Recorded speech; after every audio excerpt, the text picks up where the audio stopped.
Alright, so again, nasa topic po tayo, Armor of God. And last time, no, pinag-usapan natin na talagang sa buhay po nating mga Kristiyano, tayo po ay nasa gera. Pero ang kalaban po natin is not against blood and flesh, but against principalities, okay? At nilinaw po sa atin yon ng Biblia.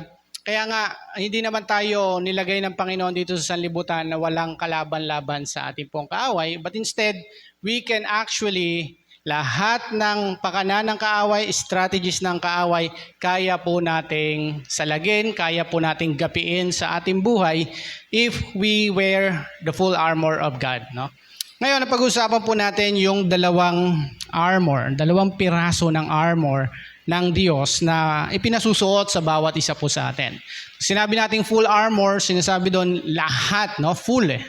Hindi po pwedeng yung dalawa lang isusuot mo, yung helmet of salvation lang and yung belt of truth lang, hindi po pwede. Lahat po, no?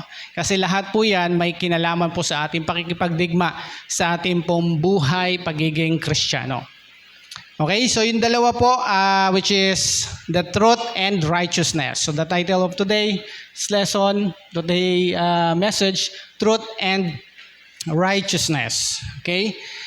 Alam niyo po, ang spiritual warfare, ulitin po natin, is a fight to believe God's truth over enemy's lies. Yan po yung fight po natin. Yan po yung war po natin.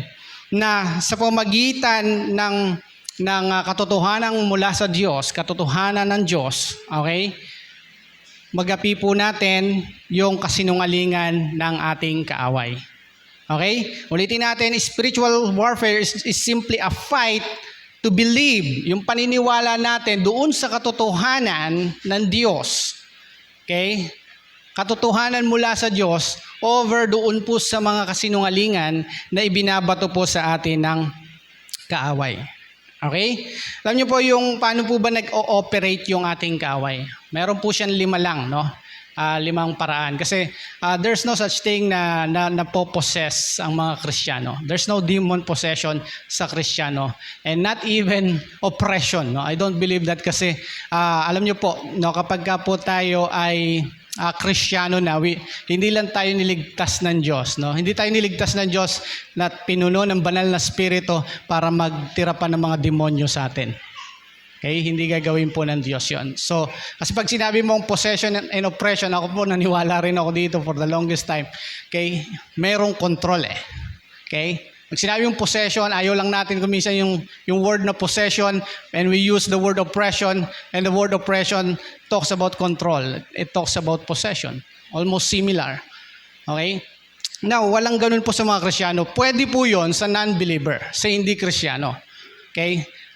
Yan po yung ating pag-uusapan. Pero paano po nag-ooperate yung ating pong kaaway? Kasi napakahalaga po, malaman po natin kung paano siya nag-ooperate sa atin. Sabi ko nga po kanina, yung enemy po natin ay father of all lies. Okay? So, ang ginagawa niya, meron 5. Number 1, accusation. Okay? Ina-accuse tayo from our mistakes from the past. Di ba kung minsan, naiisip mo na lang, minsan naglalakad ka, bigla na lang papasok sa isip mo, di ba dati nagnakaw ka? Papasok sa isip mo yon, binabalik sa iyo ng kaaway yung from the past, okay? And then ikaw magkakaroon ka ng shame, magkakaroon ka ng guilt. Okay? Si Jesus Christ, hindi po siya namatay sa cross ng Calvary just to take away our sin, but also to take away our shame and guilt. Okay? So si Satan, ganun yan. I-accuse ka niya palagi doon sa mga nagawa mo noong nakaraan. Another distraction, no? Satan, gano'n, no? Gano'n lang po yung magagawa niya. Walang control ang ating kaaway sa ating pong buhay, sa ating pong pagkatao. Ang tao po, composed of body, soul, and spirit, at wala po siya diyang pagmamayari. Wala po siyang control. Ang kaya lang niyang gawin, magbato ng thoughts sa atin, ng distraction sa ating isipan. Anong gagawin lang po natin? Pupulutin natin yon, ibabalik sa kanya. Amen po ba?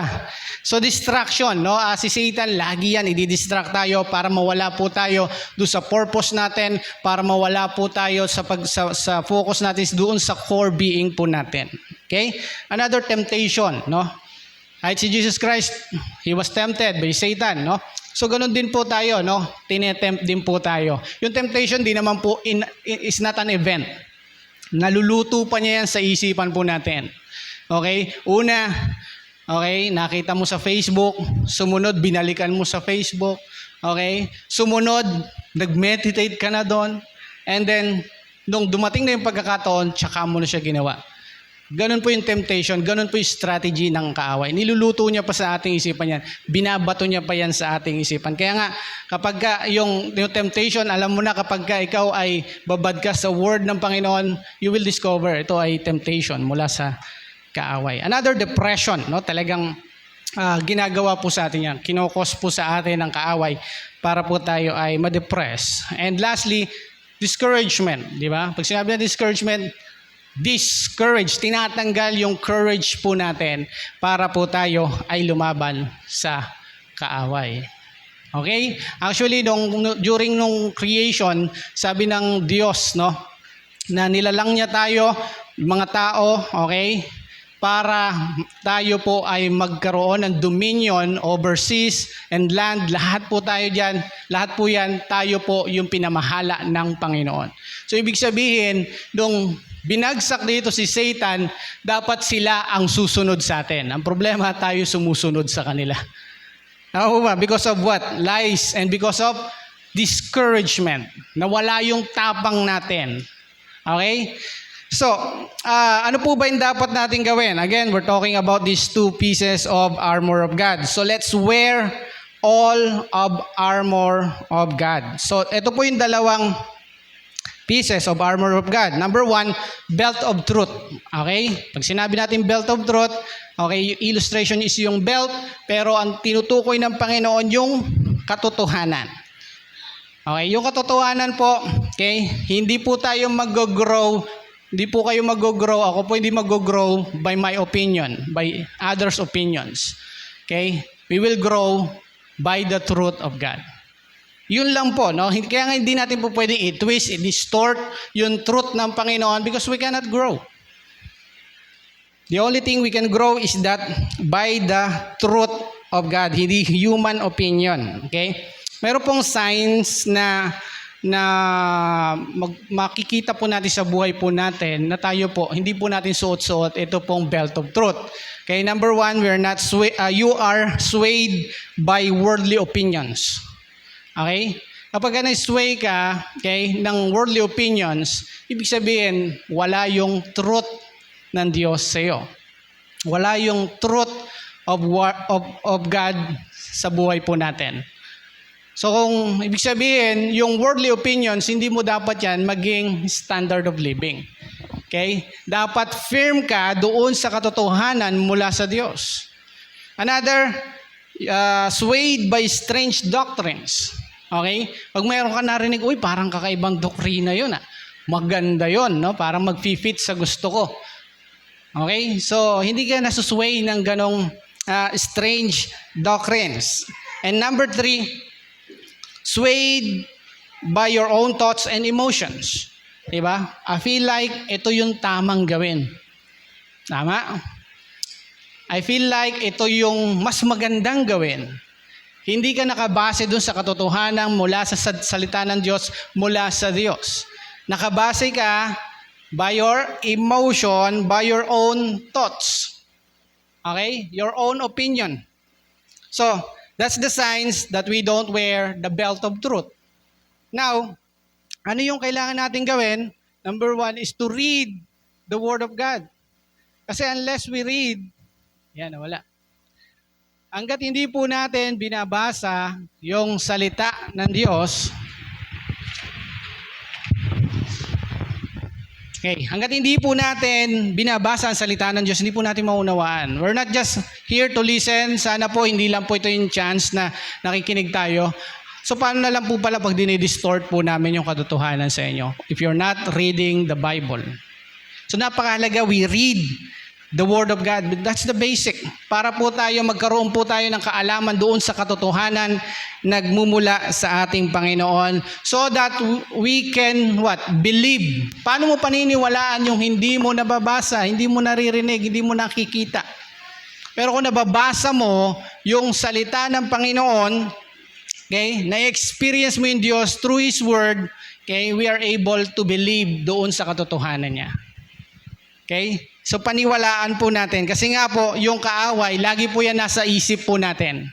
Hindi niya nakokontrol yung ating isipan, ang ating will, pero nakakapagbato siya ng kasinungalingan sa atin, ng thoughts. And if we have the truth, okay, hindi niya tayo kayang lokohin. Tama ba? Kung alam mo yung katotohanan, hindi kanya kayang lokohin. Pero kung hindi mo alam yung katotohanan, okay, maluloko ka niya. Tama po ba? Halimbawa, yung asawa mo, okay, nakita mo, sample lang naman, no? Merong ka-date na iba, okay? Yan. Nahuli mo, no? Kasi kinabitan mo ng GPS. Okay. Tapos pinuntahan mo, nakita mo with your own eyes. Tapos pag uwi niya, sabi niya, pagod na pagod ako, nag-overtime ako. Do you believe? Maniniwala ka ba? Hindi, nakita mo with your own eyes. Nilagyan mo siya ng device, no, ng GPS. Okay? Kasi alam mo yung katotohanan. Hindi ka maniniwala doon sa sinasabi niya. I'm not saying you doubt your spouse. Okay, just an illustration. Okay? So again, kung alam mo yung katotohanan, hindi ka na maloloko. Amen po ba? Naloloko yung hindi alam yung katotohanan. That's why every day we need the truth of God. We need to read His Word. Kasi ang dami po, si Satan, alam niyo po, libu-libong taon na po siya nag-e-exist. Kaya alam niya na kung paano tayo lokohin. Okay? Ang dami niyang pakana ng panloloko na ginagawa sa buhay natin. Merong half-truth, 75% truth, hinahaluan niya ng konting truth para magmukhang truth. Dinidistort niya. Okay? Tinutwist niya yon. Kaya nga, napakahalaga na tayo mismo nagbabasa po ng Biblia so that we will be able to know the truth. And the truth will set us free. Okay? Hindi ka kayang lokohin kung ikaw alam mo yung katotohanan. Because narinig mo siya. Okay? So kung ganyan po yung magiging basic lifestyle po natin, na tayo po nagbabasa ng Biblia, nakakakuha ng katotohanan mula sa Diyos, hindi po tayo kayang lokohin ang ating kaaway. Okay? Sabi po sa John 14 verse 6, Jesus answered, I am the way and the truth and the life. No one comes to the Father except through me. Sabi niya dyan, I am truth. Okay? Siya daw ay katotohanan. That's why we have to apply Jesus sa buhay po natin.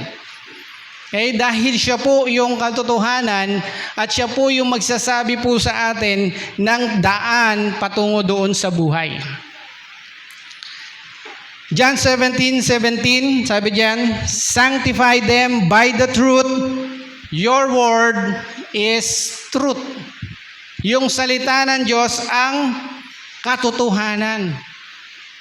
So ganun po natin kakailanganin yung salita po ng Diyos. Kasi ang mundo po natin punong-puno ng kasinungalingan, ng lies.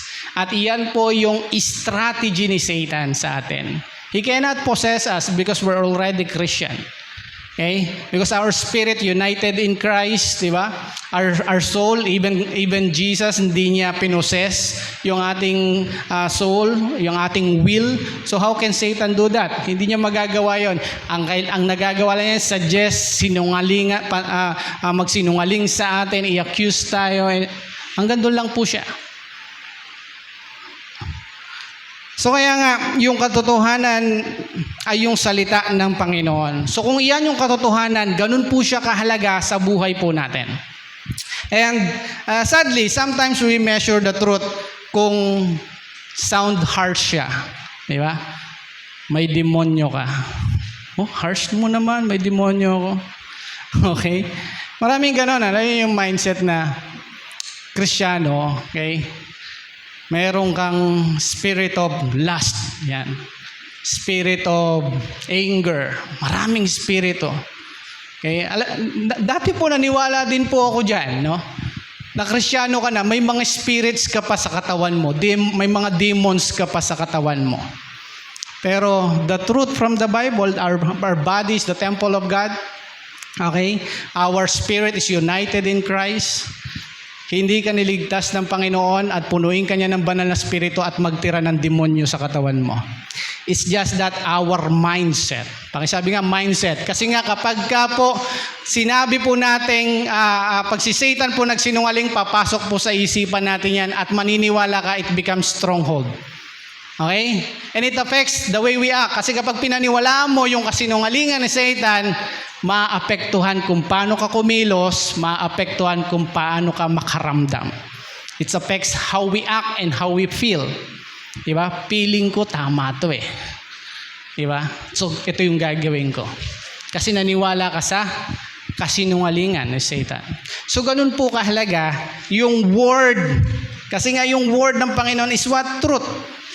Okay? So, hindi porke sound harsh sa'yo, ay katotohanan na. You have to base it on the Word of God. No?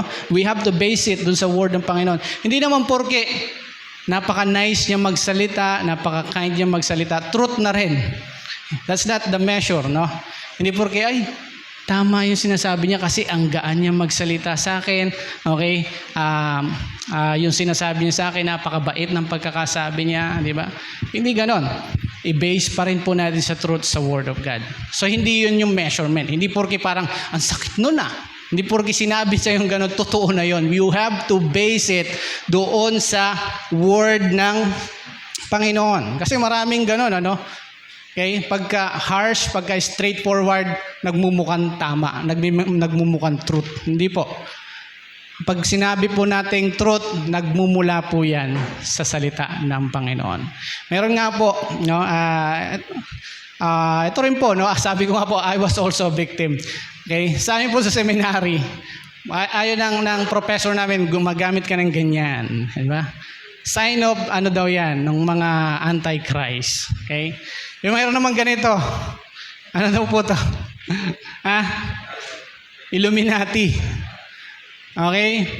Pag nagganyan ka, ibig sabihin, hindi ka rin sa Diyos. Kaya lahat ng triangle, kay Satan yan. Okay? Kaya kung may triangle ka, kay Satan. Okay?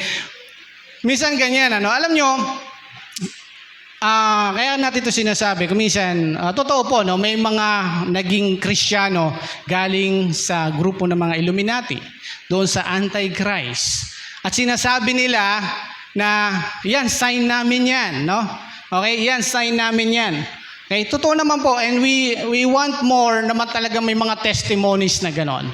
Pero, okay, hindi mo siya po pwedeng gawing theology. Okay? Hindi mo po pwedeng basihan yung experience niya at gawing mong katotohanan mula sa Biblia. It's not because triangle ay kay Satan na. Not because gumanyan ka, kay Satan ka na, no. Okay, lahat ng yan, pagmamayari ng ating Panginoon. Na-experience na lang yon. Okay? So yung experience, hindi mo pwedeng gawing interpretation mo na ng Bible at iyon na i-integrate mo, gagawin mo ng katotohanan. Kaya nga again, let's go back to the Word of God because the Word is what? Truth. Okay? Katotohanan po, no? So ganun po kahalaga na tayo po ay nagbabasa ng Biblia. Pakisabi mo sa katabi mo, magbasa ka na. Okay? Kasi kapag hindi ka nagbabasa, you are easily target ng kaaway. Ang dali mong target, ang dali mong lokohin. Makabasa ka lang ng sinabi ni Vice Ganda, maniniwala ka na agad. Okay, bakit? Hindi mo naman alam yung katotohanan sa Biblia eh. Di ba? Na kung ano yung nararamdaman mo, sundin mo. Okay? Kung nararamdaman mo ay based doon sa word ng Panginoon, sundin mo yon. Pero kung hindi naman yun yung sinasabi ng Biblia, di ba? Minsan nakakinig ka lang ng song, sana dalawa ang puso ko, hindi na sana. Di ba? Kung malaya, alam mo, nag-i-influensyahan po yung ating understanding. Kaya nga napakahalaga na meron tayong katotohanan. Kasi kung may katotohanan ka, hindi ka masusway nung worldly opinions, hindi ka masusway ng mga strange doctrines, hindi ka masusway na sarili mong nararamdaman, sarili mong kaisipan. Okay, so that's number 1. Number 2, breastplate of righteousness. Pakisabi nga, righteousness. Yung righteousness po natin is a gift from God, no? Hindi po natin ito na-earn, but it is gifted to us by Jesus. Okay? So after we believe in the truth, we can now live by the truth. Lagi po may kinalaman yan. Kasi nasa isipan po natin yun eh. Dahil naniwala ka sa katotohanan, we are able to live by the truth through righteousness. Okay? We can live righteously kasi naniwala ka sa katotohanan at yung paniniwala mo na yon, you will act on it. Okay? At iyon din yung mararamdaman mo. So kaya nga ganun kahalaga, dahil naniwala ka sa katotohanan, nabasa mo yung katotohanan, yun yung pamumuhay mo, righteousness. Minsan, inaabuso ng ito yung sinasabi, no? May mga Kristiyano, they live on the side of righteousness na inaabuso po nila. Ano ibig sabihin doon? Akala nila, kasi nga, hindi natin earn yung righteousness natin. So, we can live in a worldly things. No, kapag po ganun, ibig sabihin, yung truth, hindi mo pinaniwalaan, kaya mo siya inaabuso. Ngayon, yung sinasabi po natin, pakinggan po natin yung sinasabi sa Romans 4, Verse 3, sabi diyan, what does the scripture say? Abraham believed God and it was credited to him as righteousness. Ibig sabihin, dahil naniwala siya sa Diyos, siya ay kinredit sa kanya. Ibig sabihin, ano ba sa Tagalog nito? Pinalagay po siya ng Panginoon bilang isang righteous, matuwid. Hindi dahil perfecto siya, righteousness is not being perfect in this world at wala pong makakagawa nun kundi yung ating Panginoong Jesucristo lang. Pero dahil po yun naniwala siya sa Diyos. So yung righteousness po natin, we're able to live in righteous life kapag ka po yung katotohanan po na ating po nabasa, na ating pong pinaniwalaan, kaya po natin makapamuhay doon sa matuwid na pamumuhay. Okay, meron pong sign na hindi po natin suot yung breastplate of righteousness. Okay? You compromise with sin. Okay? Tayo po, nakikimingle pa tayo, pinamumuhay pa natin yung kasalanan. Okay? So by doing that, hindi po natin suot-suot yung breastplate of righteousness. Again, we can only live righteously kapag ka po yung ating pong isipan, okay, punong-puno ng katotohanan ng Panginoon. Mayroong katotohanan na nagmumula sa Panginoon. Kasi once na naloko ka ni Satan, ano mangyayari? Yung truth ni Satan, naging truth mo, ipamumuhay mo yon. You will compromise with sin. Okay? Kaya nga doon pa lang sa belt of truth, doon pa lang dapat nakukuha na natin. Kasi connected po silang dalawa. Hindi ka makakapamuhay righteously kapag po yung katotohanan mo ay galing kay Satan. Kasi pag pinaniwalaan po natin yung kasinungalingan ni Satan, nagiging katotohanan siya sa atin.